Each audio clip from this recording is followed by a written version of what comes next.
Անցնող 2025 թվականը շատ պրոդուկտիվ էր մշակույթի ոլորտի եւ մշակութային ենթակայությամբ գործող հողակների համար, որովհետեւ հասցրել ենք կարգավորել մի շարք խնդիրներ, որոնք տարիների պատմություն ունեին եւ ամենատարբեր խոչընդոտներով պայմանավորված կյանքի կոչել չէր ստացվում եւ ֆինանսական եւ վարչարարական եւ գուցե նաեւ կամքի եւ այս իմաստով շատ կարեւորում ենք երկու խոշորագույն սուբվենցիոն ծրագրերը, որոնք այս պահին իրականացվում են երիտասարդական պալատում եւ տեխնիկային թատրոնում, որտեղ համայնքային մասնաբաժինը կազմում է 55%։ Եվ ծրագրերի ավարտից հետո ունենալու ենք ամբողջապես նորոգ եւ բարեկարգ տարածքներ երկու կարևորագույն մշակութային կազմակերպություններում։ Թանգարանային ոլորտում եւս մի շարք կուտակված խնդիրներ ենք կարգավորել, որոնցից կառանձնացնեմ հակահրդեհային համակարգի տևական ժամանակ չարչարված եւ դրա արդյունքում մի շարք տուգանքների ենթարկված հարցը եւ այլևս թանգարաններում այդ խնդիրը կարգավորված է, հարցը շարունակական բնույթ է կրում, քանի որ խնդիրը նույնական է նաեւ մյուս հողակների պարագայում, Գյումրու քաղաքապետարանը նախանձախնդիր է եւ 2026-ի առաջին ամիսներին կկարգավորի նաեւ մյուս ենթակայության կառույցների հակահրդեհային համակարգերի անվտանգ շահագործման խնդիրը։ Գյումրու քաղաքապետի անմիջական հանձնարարությամբ կարգավորվել է նաեւ Ասլամազյան քույրերի պատկերասրահի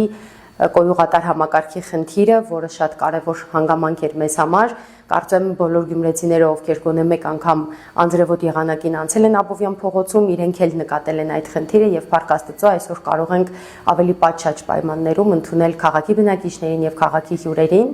Քաղաքապետի անմիջական ուշադրության կենտրոնում գտնվել է նաև Վարպետի հուշատուն թանգարանը եւ Իսահակյանի ծննդյան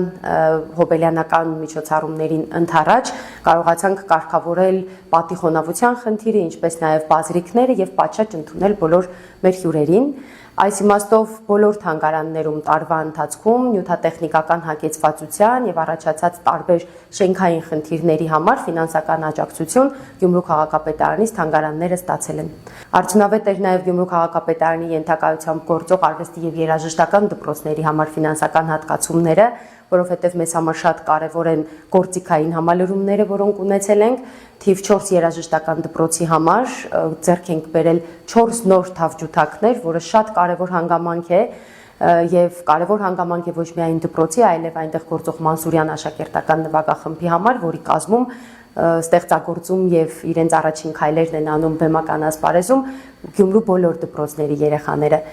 Գործիքային համալուրում ունեցել ենք նաեւ թիվ 5 երաժշտական դպրոցում 2 սաքսոֆոն եւ 1 կլարնետ ենք գնել, սաքսոֆոնները ծառայելու են երաժշտական դպրոցի նոր բացվող դասարանի համար, վստահ եմ, որ կարճ ժամանակ անց արդյունքները սպասեցնել չեն տա։ Խիստ կարևոր խնդիր էր մեզ համար թիվ 3 երաժշտական դպրոցի ջեռուցման համակարգի անցկացումը,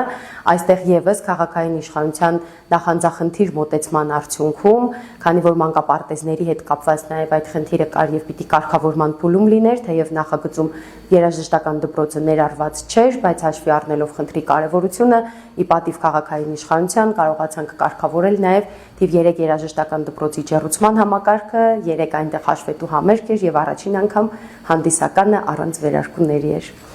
Արվեստի եւ երաժշտական դպրոցներում եւս տարվա ընթացքում ամենատարբեր աջակցություններ քաղաքապետարանից եղել են, դրանք եւ հանրապետական միջազգային մրցույթ փառատոներին մասնակցելու համար ճանապարհածախսի տրամադրման, տրանսպորտային միջոցի տրամադրման, նյութատեխնիկական որոշակի հարցերի կարգավորման տեսքով են եղել, ինչպես նաեւ եղել են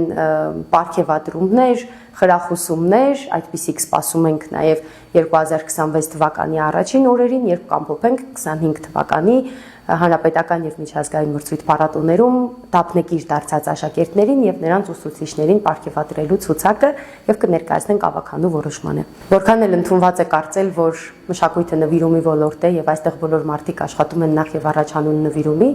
այնուհանդերձ այդ նվիրումը չպիտի հակադարձվի կենսապայմաններին եւ պիտի առնվազն արժանապատիվ կենսապայմաններ կարողանա ապահովել մարդու համար։ Այս իմաստով անցնող տարվա ընթացքում ոլորտում աշխատավարձերի բարձրացումը աննախադեպ ցուցանիշ է եւ այդ ողջավորությունը մենք տեսնում ենք աշխատողների շրջանակում, երբ շփվում ենք նրանց հետ եւ տեսնում նաեւ աշխատանքը։ Ասեմ նաեւ, որ առաջին կիսամյակի հաշվետու համերգները շատ ընդունված ձևաչափ չեն եղել։ Մենք որպես կանոն այս շրջանում արել ենք մեկ ամփոփիչ համերգ, բայց թերևս նաև այդ ողջավորության արդյունքն է, որ այսօր բոլոր արվեստի եւ երաժշտական դպրոցներում, մշակութային հաստատություններում ձգտում են առանձին միջոցառումներով ներկայանալ, ցույց տալու համար իրենց աշխատանքը եւ դա վստահաբար նաև խթանի արդյունք է, ինչը պետք է գնահատել եւ արժանին մատուցել։ Առհասարակ մշակութային միջոցառումների կազմակերպման պարագայում եւս 2025-ը հագեցած էր, մենք երկու խոշոր հոբելյան ենք նշել, Ավետիք Իսահակյանի ծննդյան կարևորագույն հոբելյանը եւ Մհեր Մկրտչյանի, հաջորդ տարին եւս այս իմաստով կարևորագույն կանգառ է, որովհետեւ Խաչատուր Ավետիսյանի 100-ամյակն է, ես կուզեմ առանձնացնել նաեւ հանգամանքը, որ ամռան ամիսների բացառապես բոլոր շաբաթ-կիրակիների ընթացքում քաղաքի փողոցներում եղել են տոնական միջոցառումներ եւ սա եւս քաղաքապետի ուղիղ հանձնարարականներ, պարահարտակ նախագծին մասնակցել են արվեստի եւ երաժշտական բոլոր դպրոցների բոլոր պարախմբերը եւ կարծում եմ սա յուրատեսակ ակտիվություն է նաեւ փոխանցել ինչպես քաղաքին, այնպես էլ քաղաք այցելող հյուրերի համար է դարձել հետաքրքիր հանգրվան։ Ամփոփելով 2025-ը ուզում եմ մաղթել, որ գալիք 2026-ը մեզ տանի խաղաղ հանգրվանների, որ կարողանանք ապրել եւ ստեղծագործել ներդաշնակ աշխատանքային միջավայրում, որպեսզի կարողանանք Գյումրուն վայել եւ արժանապատիվ մշակութային եւ ստեղծագործական կյանք ապահովել եւ թող իրականանան բոլոր այն նվիրական երազանքները, որոնք նույնիսկ այս օրերին չեն բարձրաձայնվում։ Շնորհավոր ամանոր եւ Սուրբ Ծնունդ։